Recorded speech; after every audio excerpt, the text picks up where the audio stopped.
Of the show, we provide time with both the commissioner and our guests to take some of your questions and comments. If you'd like to take part in this live conversation, you can send your questions to cityconnection@grcmc.org. City Connection, a collaboration between the CMC, GRTV, the City of Grand Rapids, and the Rapidian, is live today, May 6, 2024, on Community Access TV, Channel 24. Welcome, Commissioner Ysasi. How are you doing? Thanks, Allison. I'm doing well. Great. Thanks for coming on. It's always good to see you. Yes. It's beautiful springtime now. It's beautiful outside. I think the last time we were together, it was still the pits of winter. I think so. So we're parking on both sides of the street again, thankfully. So we have a few questions to get into, so we might as well jump right into them. Okay. One of the big things I've been seeing while covering the City Commission meetings and Planning Commission meetings that have been going on for the last couple months, people are asking about the zoning changes that are coming up. Can you just fill us in a little bit about what those are? Really break it down to let's pretend everyone on the other side of the cameras are 8th graders. Let's really break it down on what these zoning changes will mean for Grand Rapidians. Well, the important thing to note is that we did vote on those zoning changes at our last public meeting, and then those take effect. And so right now we're working on the implementation process, which we would have for any other ordinance changes that we make. But there were 5 that were considered. I'll take it back to what you said. I would say even before I was on the commission, my past colleague, Commissioner Ruth Kelly, said this is probably something you're going to vote on, some zoning changes, because cities, one of the biggest ways that we can impact housing and density is by making zoning changes. And so back even before that, there was great housing strategies, there were housing now, and then really the commission with the Planning Commission to look at what are some potential things that we could change to adjust to try to increase the housing stock. And the whole idea is that you increase the housing stock so then there are more choices, so then people can sort of fall into sort of the best housing option for them. And that was done through work with Housing Next, through Brooke Osterbrook, Ryan Kilpatrick, and other individuals who are really practitioners in this space, as well as the Chamber of Commerce, other groups like Together West Michigan. So they've been voted on. It was unanimously passed, which, not everything also always happens unanimously. There was a lot of rigorous debate, but back in July of 23, we had a joint City Commission and City Planning session where we talked about the 5 proposed changes. One was looking at changes to accessory dwelling units, or ADUs, or sometimes called grandparents' flats, or there's all sorts of names for them.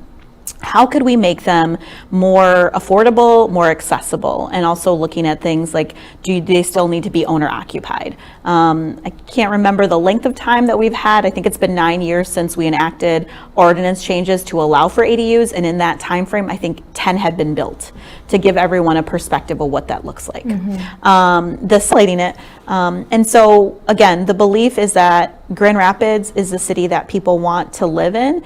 Yes, there have been some small adjustments and changes in population decline. That's really because people are finding it unaffordable, and so they have to go and seek out other places to live. That's been certainly stories into my office. But we also know that there is tremendous growth here in this city. We're building a lot of amenities, different quality of life. We have universities, and people want to be here in this city.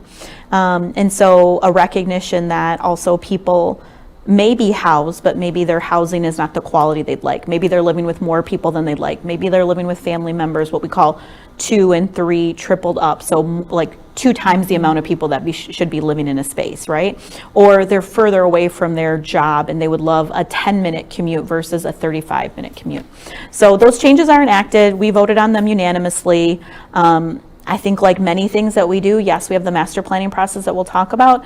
And as a city, we also have to enact ordinance changes at all different times. And I'll look forward to that implementation and continue education that we'll do with our neighbors about these changes.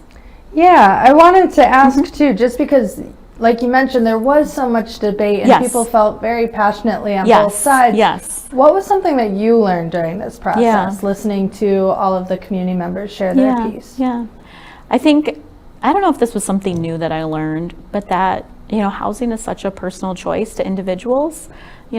People tell me and my husband, you guys should live in a bigger house and you should move somewhere else. And I'm like, I'm never home. So for me, my housing choice is perfect. And however, I'm in that house that I bought 15 years ago. So I never moved to that next, we'll call away from that starter home to that next level. So that's what we're trying to do. But that stock probably wasn't there for me to go to the next level, or the cost of my housing was going to increase exponentially. And so by creating more opportunities for housing, well, again, we hope to alleviate. I think at one point we had the lowest vacancy rate in the country.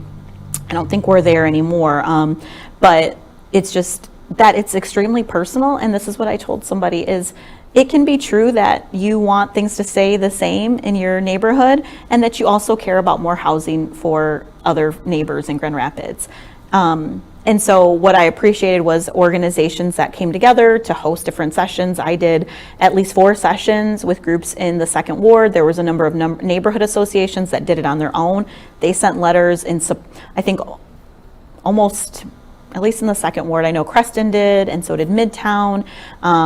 Heritage Hill had some differing opinions. And so in the end, we have to make decisions about what is in the best interest of the city in totality. And so I could have one person saying, what if this happens? And there was a lot of discussions about, who's coming in and buying different properties. I can't control that as a city commissioner. What we can do is create hopefully ordinances that allow for more development that allows people to have the choice in the housing that they want, healthy housing, and helping to reduce that cost burden. People are paying certainly 50%. There's stories of people paying 70% of their income for housing, and that just is not right. So, yeah. Great. Well, thank you so much for breaking that down. Sure. I know it's complicated and people feel passionate about it, so that makes it a little complicated to understand too. You mentioned the community master plan, and I wanted to talk with you a little bit about that too. So the community master plan defines the vision of our city's growth over the next 20 years. And that is things from equity and housing, environmental justice, economic development. There's a few upcoming workshops where community members can provide their input or their feedback for those draft recommendations. Can you tell us about those upcoming events and what folks can expect if they want to go? Yeah, so the sessions are going to be tomorrow, Wednesday and Thursday. Tuesday's in the second ward at GRPS University. All events are from 5 to 7. The one in the third ward is at Ottawa Hills High School, and then the one in the first ward is at Sibley Elementary School. There'll be some dinner. I think right at the beginning is a self-guided kind of review of the draft. Then there's dinner, and then there's additional discussion. And so, yes, it's to review where is the draft to this date. It's important to note that this process has been, again, has been some time. We started during COVID. We didn't expect it to be COVID, but it started. Many thanks to the over 50 steering members that are Grand Rapidians who offered their insight and expertise and who represented lots of different demographics around age and race and income level and housing type. And so I'm so appreciative of them.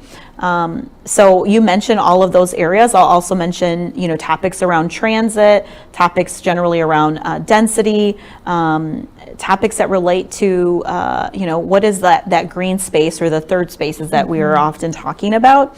And so this is that chance to say, what do I is almost, I think in some ways it's a reaffirming of what we heard, because I think we had over almost 6,000 neighbors that have participated in this master planning process.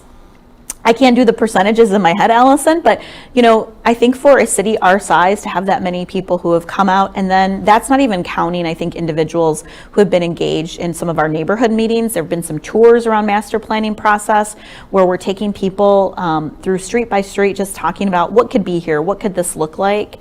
And so I think it's a bit of a reaffirming, which we consistently heard.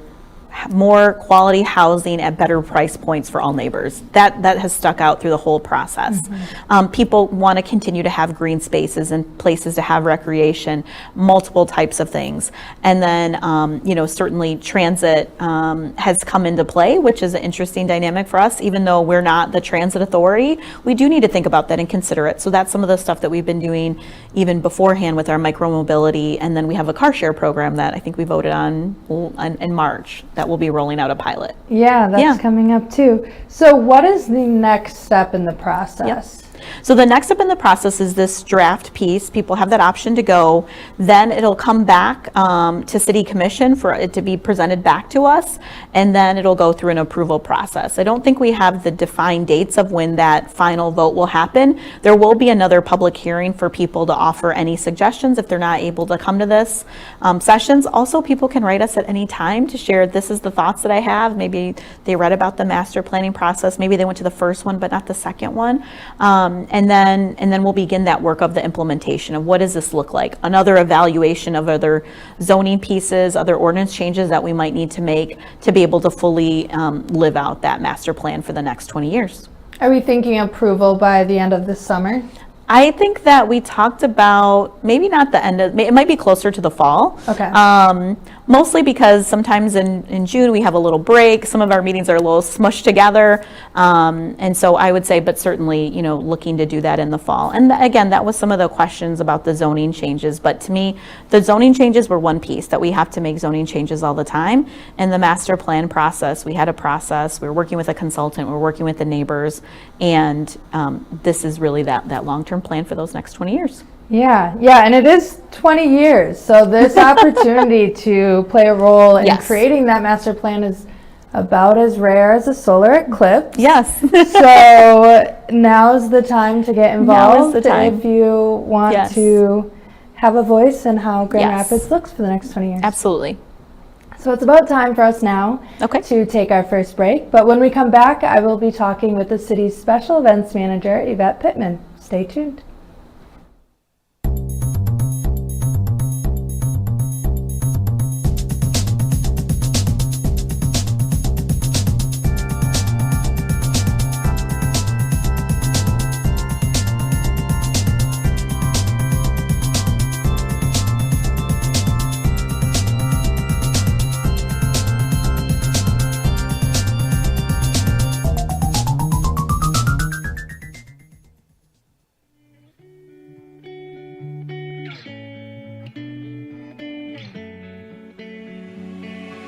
For over 30 years after humble beginnings as a public access TV station, the Community Media Center has grown to be an active, multi-platform media and technology assistance organization, encouraging and enabling our community to push their creative boundaries.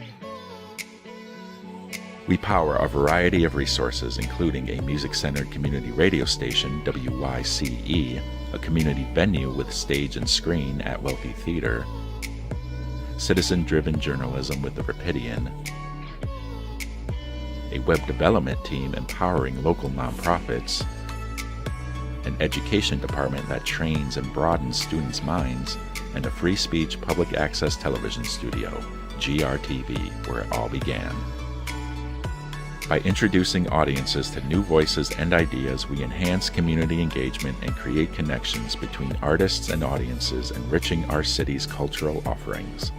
We empower and collaborate with platforms and resources accessible to all and used by all. Every free democratic society depends on media, accessible to the community and uncensored by government. The Community Media Center continues this work for the media landscape of today and tomorrow. These platforms and services empower our neighbors to tell their stories and explore the richness of culture that Grand Rapids has to offer. Connect, discover, learn, create, and share. The Grand Rapids Community Media Center.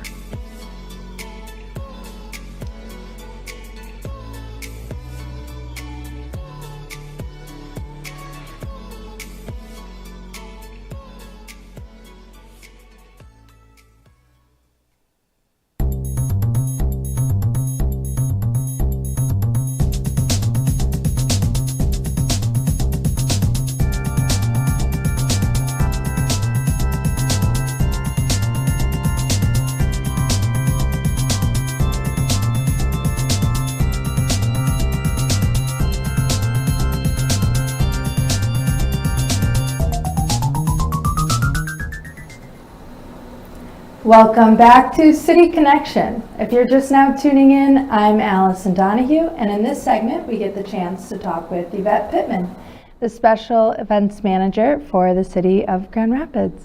Welcome to the show. How are you doing today? I'm doing well. Thank you so much for having me. Yeah, thank you for making the time to come on our show today.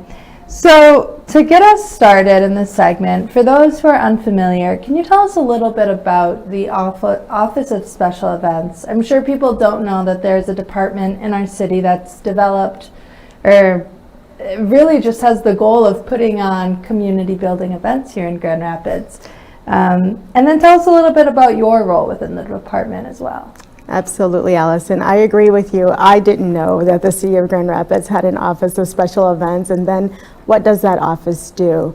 So the role of the Office of Special Events is to permit events to occur on public property within the City of Grand Rapids.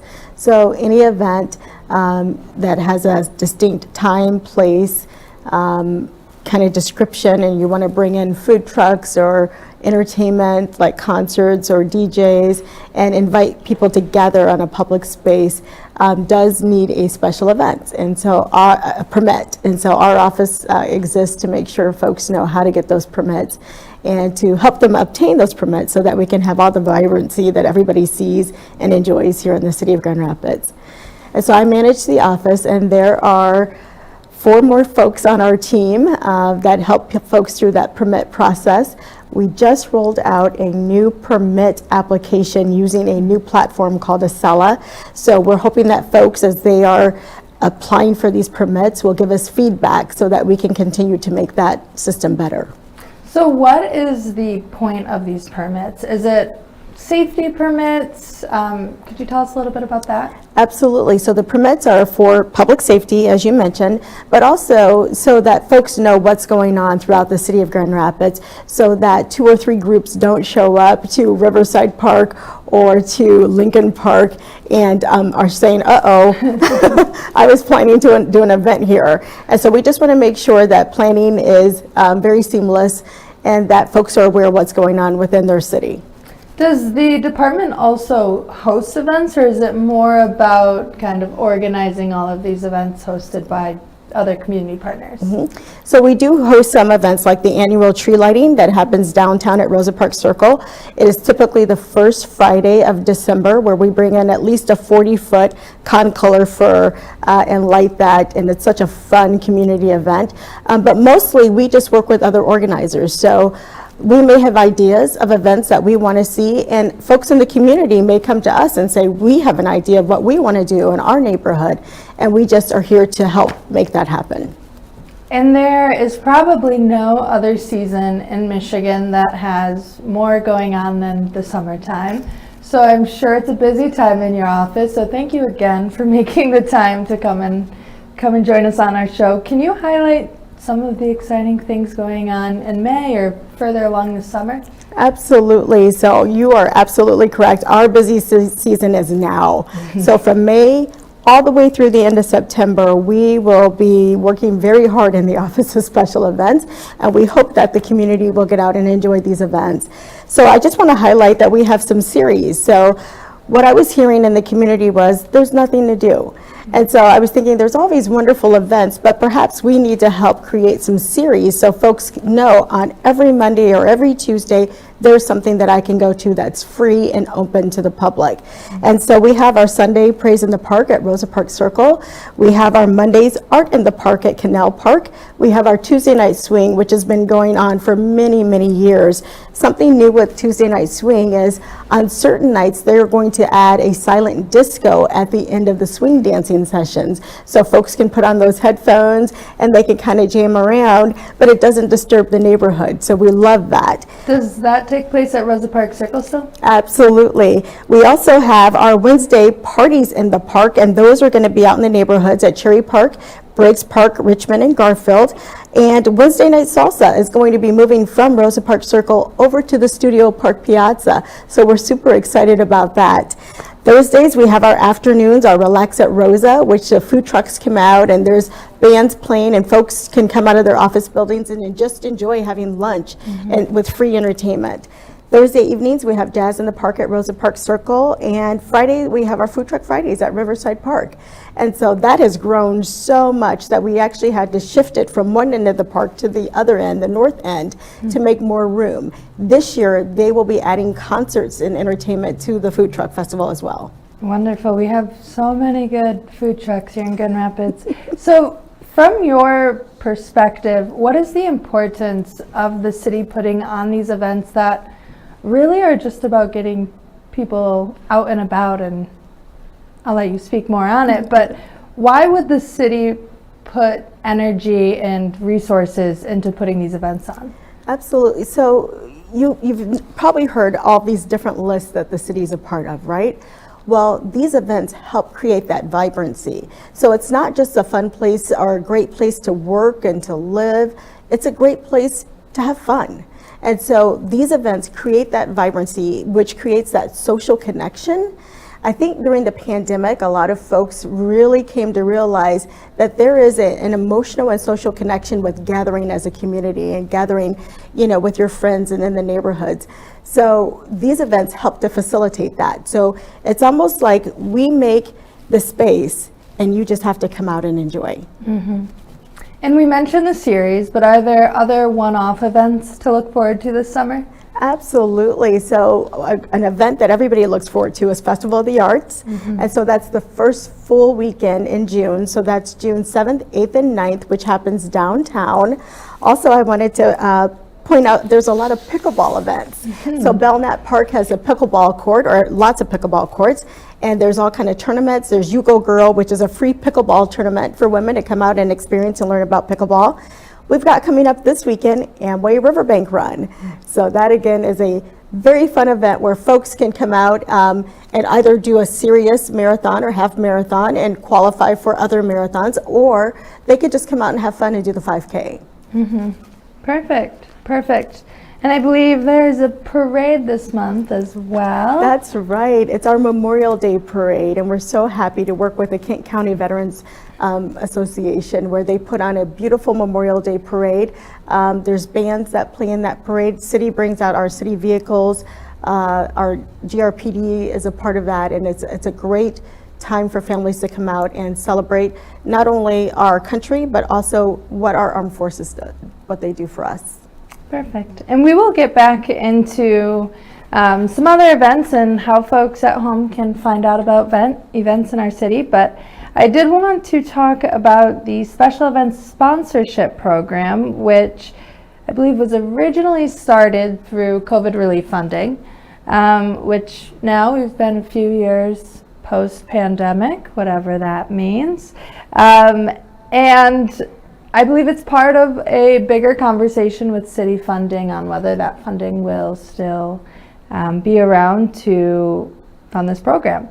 So can you tell viewers at home about the special events sponsorship program, and then just give us any update that you have on where that funding is and where they can follow along to see if it's going to be a part of the budget?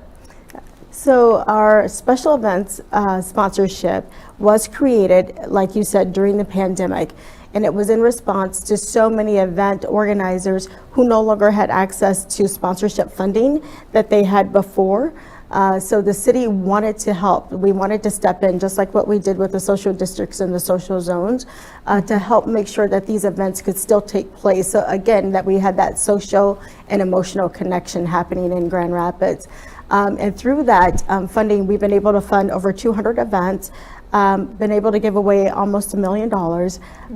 And right now that funding is being considered by our city commission during the budget process. So a decision will be made probably towards the end of May on what we're going to do moving forward as those ARPA funds are coming to an end.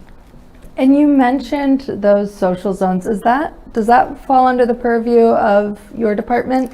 When it first started, it did. And then we were able to, because we were running at such a rapid pace just to get them up and going. Yeah. And then we were able to work with our mobile GR department, and now it falls under our mobile GR. Okay. Yeah. Perfect. But to find out more about the special event sponsorship, you can go to our website, grandrapidsmi.gov, and just put in the search engine special event sponsorship. And it's the same thing if you want to find out about all of our events. grandrapidsmi.gov and put in that search engine, events and activities. Yeah, before we head into another break, which we're just about out of time, I want to make sure that we have time to talk about all of the events that aren't just happening here in downtown, but they're scattered throughout the neighborhoods. And there is a very cool program on the city's website where you can look up your neighborhood. Can you tell us a little bit more about the My Neighborhood function on the site to see where special events are happening? Sure. So when you go to grandrapidsmi.gov, you can type in events and activities, and you'll see on the right-hand side that there is a button that you can click for My Neighborhood. And when you click that button, it tells you every single thing about your particular neighborhood. So it tells you your trash days, it tells you who your city commissioners are, and it also will tell you what's going on in your neighborhood. So if you click on it, and then you can use any kind of search like family-friendly kids activities, and it will tell you the different events that are going on that you then can click on to get more information. Yeah, I looked it up. I'm over in the 2nd Ward, and I just, it was so cool to see all the little icons around my house showing me like what's going on at the park in my neighborhood, and telling me when to pick up my trash is also a great one too. Well, thank you so much, Evette, for coming on our show today and letting us know about all of these special events that are happening. It's just about time now for a break, but when we come back, we will be joined again by the Commissioner and our Special Events Manager here, taking questions from viewers like you.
Welcome back to City Connection. If you're just now tuning in, I'm Allison Donahue, and in this segment, Commissioner Milinda Ysasi and the city's Special Events Manager, Evette Pittman, will be taking questions and submissions from viewers like you. There's still time to take part in the conversation. Just send your questions to City Connection, CITYCONNECTION, what a long word to spell out, at grcmc.org. I probably won't spell that out again. All right, we already have some questions. This one is for Evette. It's from Kim. What qualifies as a special event? That's a very good question. That's a good question. So we have ordinances in the city, and we have a charter. And so Chapter 53 is the special events chapter of the charter. And so it literally says any gathering that takes place on public property is considered a special event. And so as an office, we would be busy 24/7 permitting all of those things to happen. So Family barbecues at the park. exactly. Yeah. And so there's other policies that are city commission policies and administrative policies that have helped to narrow it down. So we really look at what are the elements. How many folks are you inviting to gather as a part of your event? What are the elements there? Are you planning to have food trucks? Are you going to be grilling? Are you going to have a fire pit? Are you going to have amplified sound? You know, so we look at all of those things. How much trash or refuse are you going to create with your event? And we take all of that and we stir it in a pot, and that's how we come up with, this is, you know, what qualifies as a special event. Certain things we just say are more like a pop-up event, where we just want to know that it's happening, but we're not going to permit it, and, you know, there's no charges for that. And then there's also, we didn't touch on expressive activities as well. And so folks that, you know, want to absolutely exercise their First Amendment protected right, those go through our office as well, and we permit those. Oh, like protests or rallies? Yes. This is a question from Sienna. Sienna asks, my employer asked me to look into bringing some industry leaders for a conference in Grand Rapids. Does the Office of Special Events help with something like that? So we actually have experienced Grand Rapids when you're looking at trying to bring in a major conference or even a small conference, it doesn't matter. But we have our 3 venues, which are so lovely and so easy to work with, the DeVos Place, DeVos Performance Hall, Van Andel Arena. And so our CAA, or the, I always get it wrong, Grand Rapids Kent County Convention Arena Authority, and they have hired ASM to manage those. So you would most likely be working with experienced Grand Rapids and ASM. Perfect. This is a question from Paul. Paul asks, I do exercise classes for the community. I'd love to help participate with some of these city summer activities. Who would I talk to about that? So there's 2 different ways that Paul can go about that. One, he can reach out to our Parks and Recreation Department because they do exercise classes, and they too are doing exercise classes every day, I believe, of the week, and a lot of them are free. And again, you can go to grandrapidsmi.gov, events and activities, and you can look and see the days and all the free classes that they have. And the other way is, going to that website, we give the event organizer's name and contact information, and you can reach out to them directly, whether you want to be a part of their event, maybe you want to be a vendor at their event, maybe you have something to add, and you can have that conversation with that event organizer and come to some sort of agreement where you can be a part of their event. Perfect. Take out the middleman, ask them directly. Absolutely. Is the Santa Parade happening this year? Looking ahead. Yeah. Looking ahead. People want to know. I know last year it was canceled briefly, but it was revived. It was, people really want their Santa Parade. Absolutely. So we have been working with the organization, the Junior Chamber, to come to a decision on whether or not they will be hosting that Santa Parade, and we are waiting to hear back from their board what their decision is.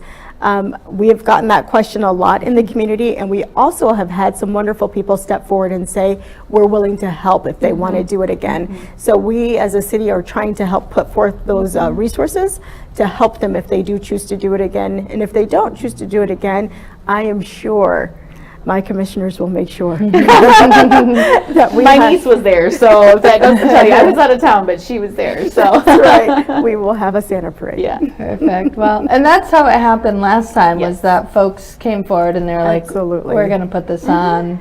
We have such a giving community and just such an involved community. Before I could even get on the phone when that announcement was made, I had people Yeah. calling me that do other events in the city. So the St. Patrick Parade folks called, and they were just like, hey, we know how to do a parade. We're here, we'll help. Let us know where we can step in. And Russ Hines with Riverbank Events and Media, who does the Amway Riverbank Run, and also our 4th of July celebration at Anabawan Park, he called and said, where can I help? And so there's some great folks willing to help, wanting to be involved.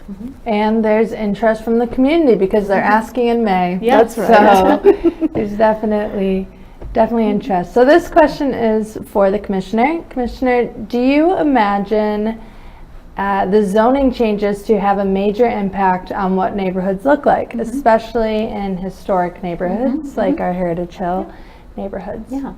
I think that was some of the contention point, right? When we went through the process of having these conversations about the zoning changes. Yes, the traditional neighborhoods did have more of the zoning changes were going to impact them. And the reason for that is because they are the most connected into our business districts as well as our other transit areas and more of our micro-mobility pieces. So if we're going to make these changes, we have to make sure people are able to get in and out of those areas. And so yes, I think it'll look different. Is it going to change overnight? I don't think so.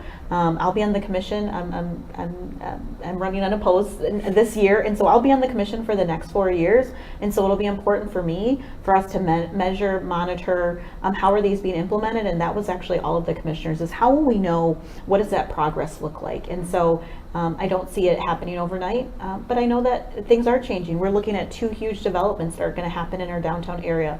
Neighborhood businesses are changing, and so it is inevitable, and also we'll want to continue to keep that integrity of our historic neighborhoods. This is another question for Evette. No, actually, I don't know who's asking this one. You're not asking it. I live across from Riverside Park, and sometimes it seems like there are major events that I haven't heard about. Is there a place I can check or report if it isn't permitted? Absolutely. So you can call our office if there's an event going on, or you can call the non-emergency number of GRPD if there's an event going on and you haven't heard about it and you want to know, is it permitted? But again, you can go to grandrapidsmi.gov, events and activities, and you can see all of the events that are permitted. And you can go to our website, same website, except that you go to the Office of Special Events, and my contact information is there, as well as other folks that are in my office, and you can give us a call as well. But we wanted to be responsive to the fact that there were so many events happening and so much activation going on at Riverside Park to the neighbors. And so we were able to work with our Parks Department, and there were some Little League fields that were no longer being used on the north end of the park.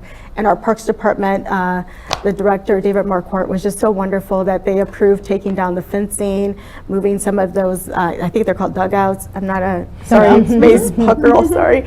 But asked me something about tennis. But anyway, so they moved those, and we've been able to create an event space. So again, that's more north, there's more parking up that way, and then there's less neighborhood or homes up that way. So we're hoping that that's going to help with some of those issues from last year. I'll also mention, I think this was something I learned last year because we did get a couple of calls, particularly for Riverside Park, that the Office of Special Events not only permits these events, but they do monitor it. They are looking to see, are the event organizers doing what they said they're going to do? 1, to make sure people are safe, but 2, to make sure that all these different considerations are coming into place. So, they are monitored, not just the permit, but to make sure that the event is successful. And if there are things that happen, I, again, can think of some examples where we work together to say, what are those adjustments? And this is one of them. Where is there more space? And it's not that far. So, No, but it's not. we want to welcome people. Yeah, and the neighborhood association as well. There is a very active Creston Neighborhood Association over there. So if you have any concerns and you live in that area, give them a call as well. Yeah. Check the list, though. It's a good place to start Yes. first. See if it's a listed event and then go from there. But Yeah. thank you for that. Another question for you, Yvette, is from Juan. Juan wants to know, if I want to let people know about my neighborhood event, does the Office of Special Events help promote it? So if it's a permitted event, so that's an event that you filled out an application for a permit and you're working with our office to obtain a permit, we do put those events on our website. Otherwise, we work with our partner organization, Experience Grand Rapids, and anyone can go on their website and upload their event onto that website.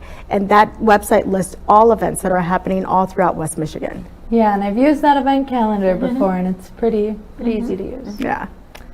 This question comes from Quinn. Quinn says, I just retired and would love to help out at community events. Do you connect events to volunteers? So we don't connect events directly, but we use that website, again, grandrapidsmi.gov, events and activities. And I'm going to keep saying it because it's just a wonderful resource. So you can go on there, and if there's an event that, you kind of fancy or kind of meets, what you like to do, your interests, you can connect with the organizer directly and ask to be a volunteer. And I will tell you, most events are looking for volunteers. I know Festival of the Arts has reached out looking for volunteers. Glimpse of Africa, which is a cultural event, a cultural festival that's coming up, they've reached out to our office looking for volunteers as well. Well, we are just about to head into another break. I want to thank you so much for coming on our show again during your busiest time of year. Maybe next time we'll have you on around the Santa parade time, so it's a little bit slower. But thank you so much for coming on and answering questions. When we return, we'll be taking more questions with the commissioner here today from the community. Stay tuned.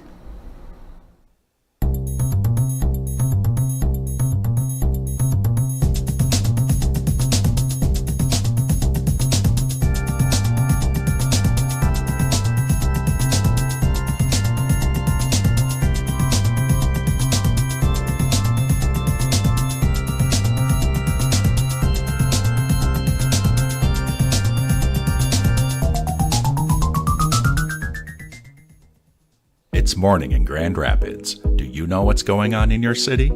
Stay informed about what's happening in your community with The Rapidian, your source for hyperlocal news and information. The Rapidian is a community-focused news source powered by local residents like you. Our volunteer writers and reporters create content that hits close to home about topics like local government, business, schools, events, and people. The Rapidian goes beyond the headlines to provide in-depth coverage of issues that affect Grand Rapids directly, so you can stay in the know.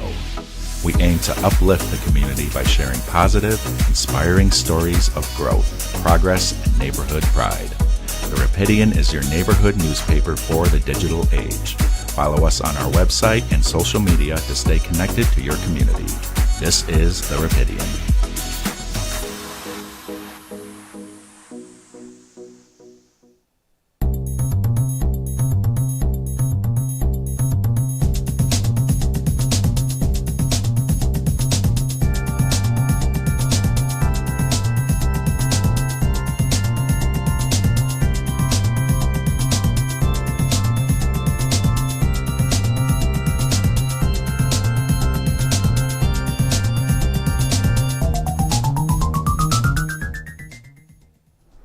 And we're back. Here with us on City Connection is Commissioner Milinda Ysasi, and we have more questions from viewers. Let's get into it. This first one, no name, but that's okay. Question is, can you speak to the parking issues that may result from the zoning ruling? It is already tough to find parking in my neighborhood. Now, if we can have even more people in each house, that will only exacerbate the problem. No, thanks for the question. I think that was certainly that was heard throughout the process. We've heard that also as it relates to the different developments that we're looking at in the downtown area. What is that going to look like? I think right now we're feeling a little pressure with 131 being closed and also Division being closed. So I mean, I had to get rerouted when I came down here as well because my typical way was not allowable. That is something that we weighed absolutely and talked about.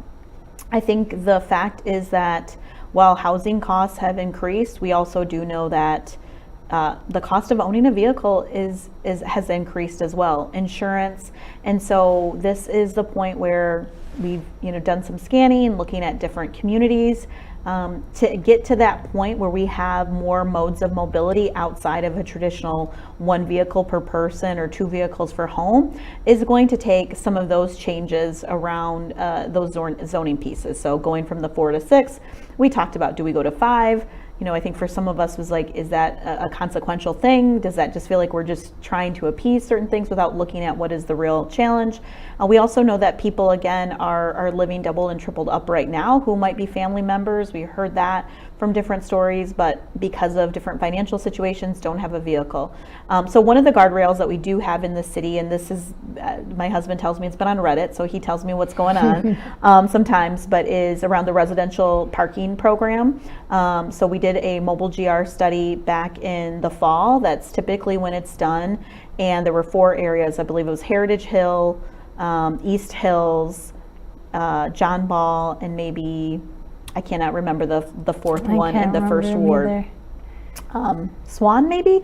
I think that's what it might have been. And so, but that's really a decision point that the neighbors have. They're meeting with individuals of the mobile GR group, connecting with them. What does that really look like? Because that is something that was enacted in the Belknap neighborhood when Grand Valley started to have more of a presence on the hill over there.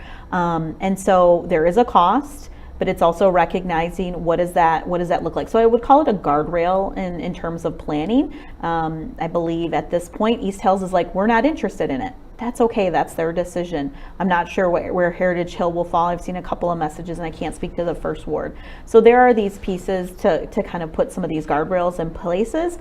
And also it is to sort of say, what are the other mobility options? We've invested in micro-mobility, we've invested in additional, now the Dash is 7 days a week now. We're gonna have this car share program because again, as we're going through what is the reality of the people living in Grand Rapids, that dynamic of one vehicle per family or even 2 vehicles per family is changing. So breaking down this residential parking permit, what that would mean, and you can correct me if I'm wrong, is like if my street had parking on it, then I could buy a permit that lets me park there, but another person who doesn't live would get maybe a ticket. Yep, and there's different nuances of the times, and you can get spots for guests and things like that. There's a variety of considerations. People have asked us about those that maybe have different accessibility issues. For caregivers, even that's something that we can work with Mobile GR to be able to identify a spot for a caregiver that's coming into a home on a regular basis. And so it's change. It is change, and it is our city. I used to be able to drive, and it'd take me 7 minutes to get most places in Grand Rapids. I gave myself 30 minutes today to get to Grand Rapids, and these are the realities of a growing city, and we just need to continue to make sure we're making investments in some of those different transportation modes, as well as having a more safe environment for pedestrians. Somebody jumped out in front of me today, and I'm like, oh my gosh, I slowed down. Luckily, I wasn't going too fast, but making sure people are just stopping in crosswalks. I think it is definitely a culture change. But again, that residential parking permit program is there to be a guardrail if neighborhoods do want to have that, but that's their choice. Our next question comes from Bernie. Bernie asks, why are city taxes due at a different time than state and federal? Not that I'm complaining about a later due date, but just curious. Oh, Bernie, that is like a phone a friend question. Yeah. I really, you know what, admittedly, I don't know that question. Or that answer to that question.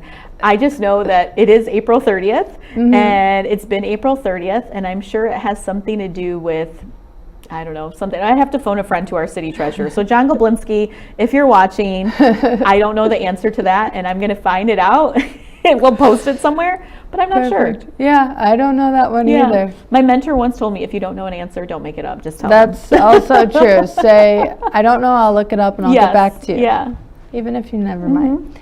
This next question then comes from Charlie. Charlie wants to know, with the new housing ordinances, there will be an increased demand in public transportation. I know the Rapid isn't part of the city, But is the city planning on supporting the growth of these denser neighborhoods? People have a lot of the same Yeah, similar absolutely. questions. I think thanks for the question. I think this is absolutely something that we heard through the master planning process. So that's why over the last couple of years, you've seen us enact micro-mobility options as well as this car share pilot. That was just voted on, so we're still in those implementation phases of that. We had a driverless car that actually was around during COVID times. And so we're looking at what are these options.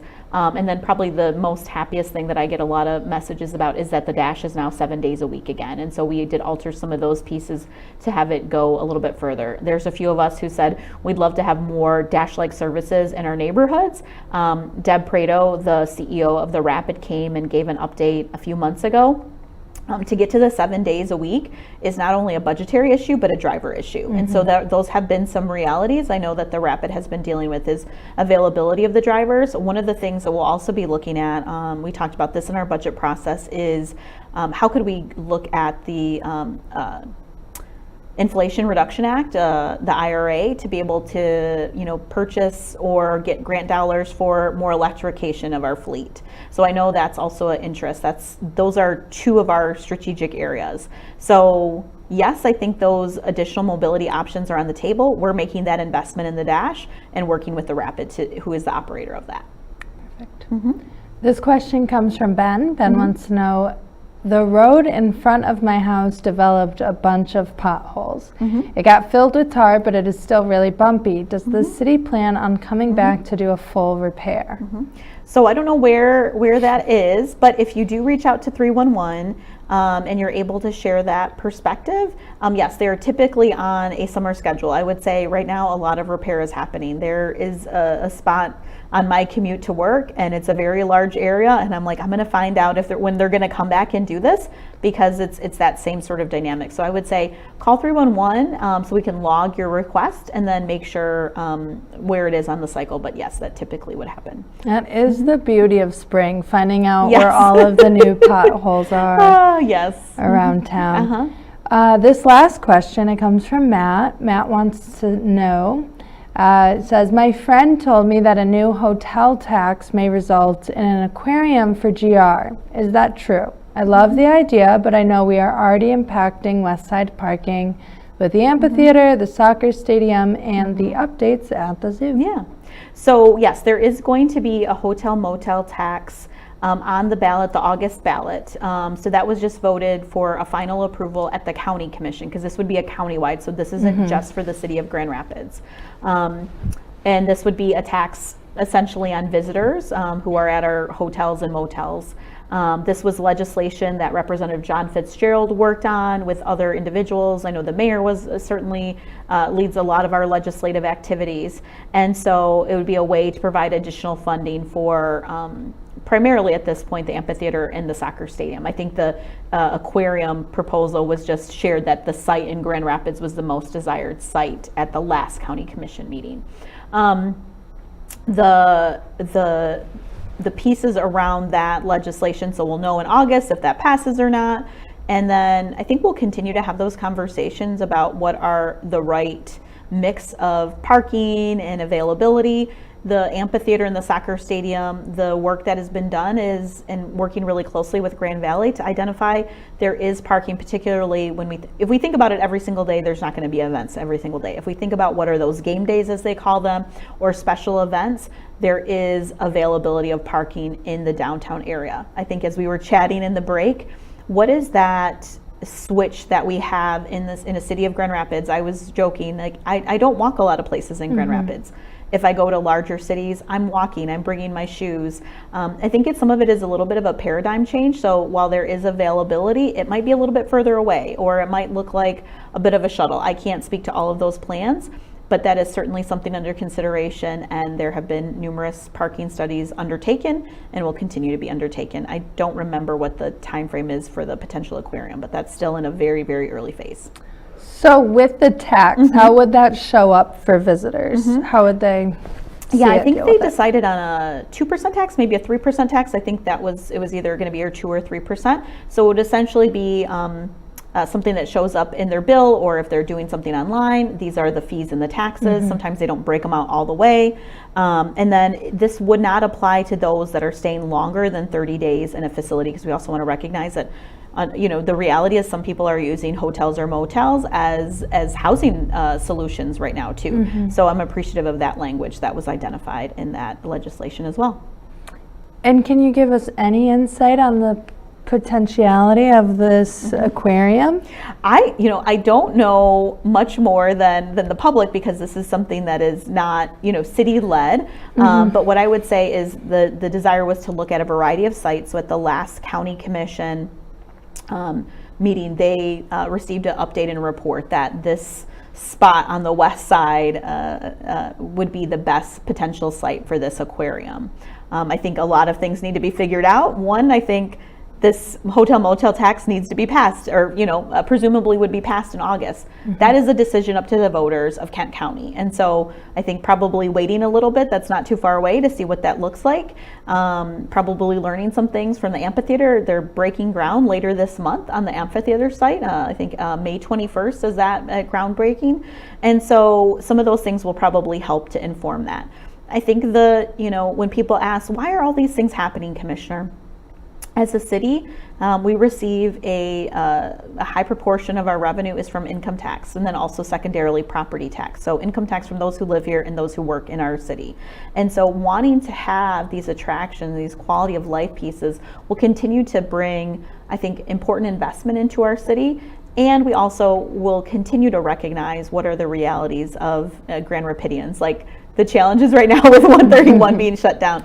That won't be forever. And so I think we just have to continue to have some patience, do a little bit of research, and give ourselves more time. Perfect. Yeah. Well, thank you so much. Thank Sure. you for coming on our show and answering not just Sure. my questions, but the public's questions. Yeah, of course. Appreciate it every time. Yeah, thanks, Allison. That is all of the time that we have today. Thank you to our guests for coming in, and thank you to all of you at home for tuning in and sending in your questions. Don't forget, you can always watch rebroadcasts throughout the month of May on cable GRTV's Channel 25 or on the GRTV YouTube page. See you next month, Grand Rapids.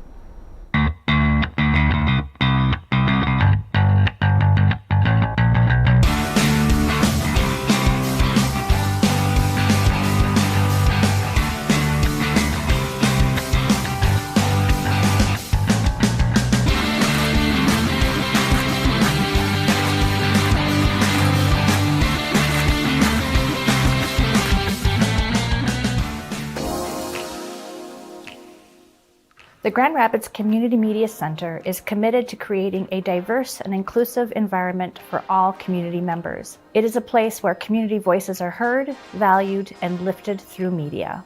We seek to provide area residents with a platform to participate in free speech, be engaged with the community, and share their diverse voices. As a multimedia platform organization, we provide and support a variety of community resources, including our radio station, WYCE 88.1 FM, our TV station, GRTV, our hyper-local news program, The Rapidian, web services, and our historic theater, Wealthy Theater. WYCE is West Michigan's only community radio station that is listener-supported and volunteer-powered.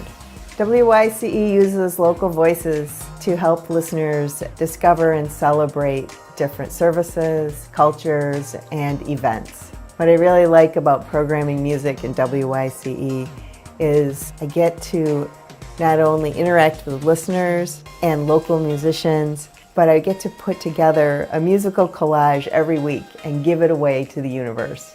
As a volunteer programmer, you get the training on how to use equipment, how to access music from the library, and how to put together a great show that showcases local and national artists and still has your creativity included. The Web Services Department helps West Michigan nonprofits connect, learn, create, and share through locally built and accessible websites. We help nonprofits strengthen their online presence by developing one-of-a-kind websites tailored to their specific needs. The web services team can take care of all the technical needs of getting a new site up and running, including website hosting, domain name registration, theme development, and page layout. Websites are built with accessibility and responsiveness in mind, making sure our projects are available on any screen and accessible to people of all abilities. We are passionate about helping organizations in the nonprofit sector effectively communicate their stories online, promoting equity and media access with our affordable services. Wealthy Theater is a historic theater on the southeast side of Grand Rapids. It was built in 1911, and today it stands as a performing arts center, historic cinema, and community venue. We provide a space for community connection, where community members can get together, enjoy different shows and different events, from concerts to comedy, musicals, theater, film screenings, you name it. Anybody from the community can sign up to be a member and rent one of our spaces to host their event. We have a staff here at the theater that helps make all the events here happen, as well as a great community of volunteers. The goal is to bring the community together, bring audiences together, artists together, create experiences where those two can connect. Whether you're an audience member who wants to come see a show, or you're somebody who wants to put on a show, Wealthy Theater is a space for you. The Rapidian is a hyper-local news source powered by, for, and of the people of Grand Rapids, Michigan. We launched in 2009 using funds from local organizations and generous donors, and this community-driven platform empowers residents to share their stories, post articles, and keep track of local events and issues.